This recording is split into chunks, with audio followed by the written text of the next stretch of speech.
Bonjour à tous, bienvenue dans ce nouvel épisode de la web-série sur les travaux de l'usine. Aujourd'hui, nous allons accompagner les agents du quai de Valserone qui s'occupent du déchargement du train.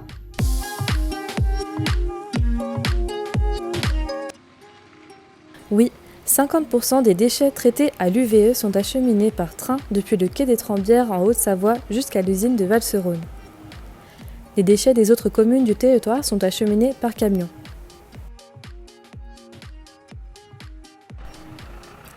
Sur le train, il y a 3 couleurs de wagons. Les wagons verts et bleus contiennent les ordures ménagères. Le camion charge le wagon, se dirige vers le quai de déchargement afin de vider le contenu dans la fosse. Il y a également les wagons rouges. Ceux-ci contiennent les déchets encombrants. Ce sont tous les gros déchets qui doivent être broyés avant d'être incinérés.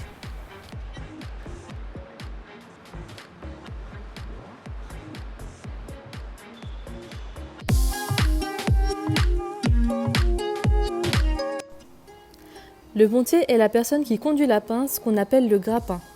Il est en charge d'alimenter les 2 fours de l'UVE tout au long de la journée. Le grappin peut contenir jusqu'à 3 tonnes de déchets. En une journée, ce sont environ 360 tonnes qui sont incinérées. La combustion des déchets génère de la fumée qui sera traitée, comme exposé dans le premier épisode. L'usine fonctionne 24 heures sur 24 et 7 jours sur 7. Les déchets sont acheminés à l'usine du lundi au vendredi. Une fois les wagons vidés, aux alentours de midi, le conducteur du train se charge de le rapatrier au quai des Trembières où les wagons seront à nouveau chargés.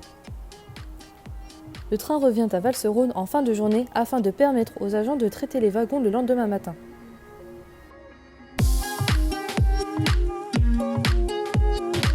Madame Philippot, bonjour, vous êtes vice-présidente en charge du transfert des déchets au sein du CDFage. Oui, bonjour. Je suis effectivement vice-présidente en charge des transferts et je suis maire adjoint aussi à la commune de Verzenex en Haute-Savoie et je participe aux travaux de la commission prévention et valorisation des déchets de la communauté de communes Rhône-Militaire de Savoie. Et quel est votre rôle au sein du CDFage? Eh bien, le CDFage gère 5 quais de transfert. 2 dans l'Ain, donc Groissia et Crozet, et 3 en Haute-Savoie, Étrembières, Saint-Pierre-en-Faucigny et Romilly.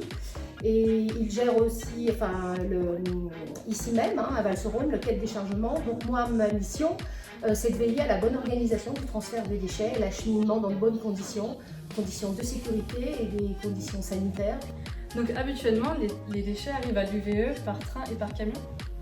Oui, c'est ça, on a à peu près 50% des déchets qui arrivent par rail, donc de la station des Trembières. Aujourd'hui, c'est le dernier train. Où vont aller les déchets demain?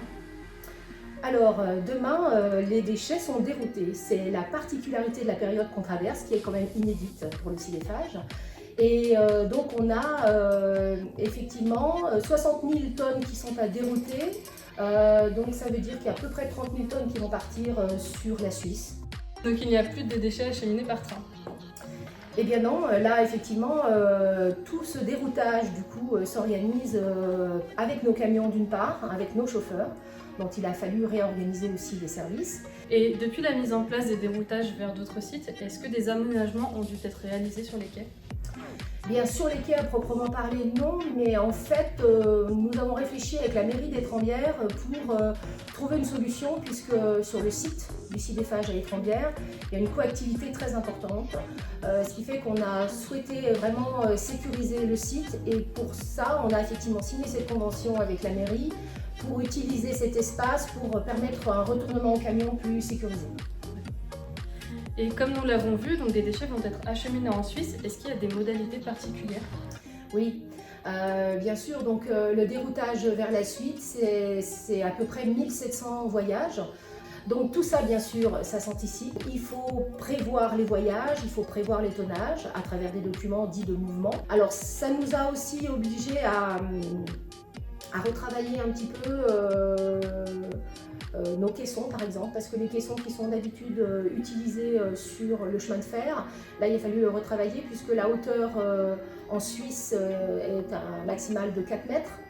Donc les caissons de compaction ont dû être réajustées. Et puis on a le tonnage aussi des camions. La Suisse qui n'excède pas 40 tonnes. Situation inédite, ajustement inédit. Merci beaucoup. Je vous en prie.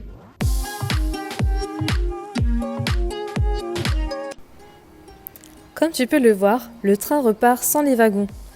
Car aujourd'hui est un jour spécial. C'est l'arrivée du dernier train avant le démarrage des travaux. Dès lundi, la base vie va s'installer au niveau du stationnement du train. Mais je ne t'en dis pas plus. Rendez-vous au prochain épisode.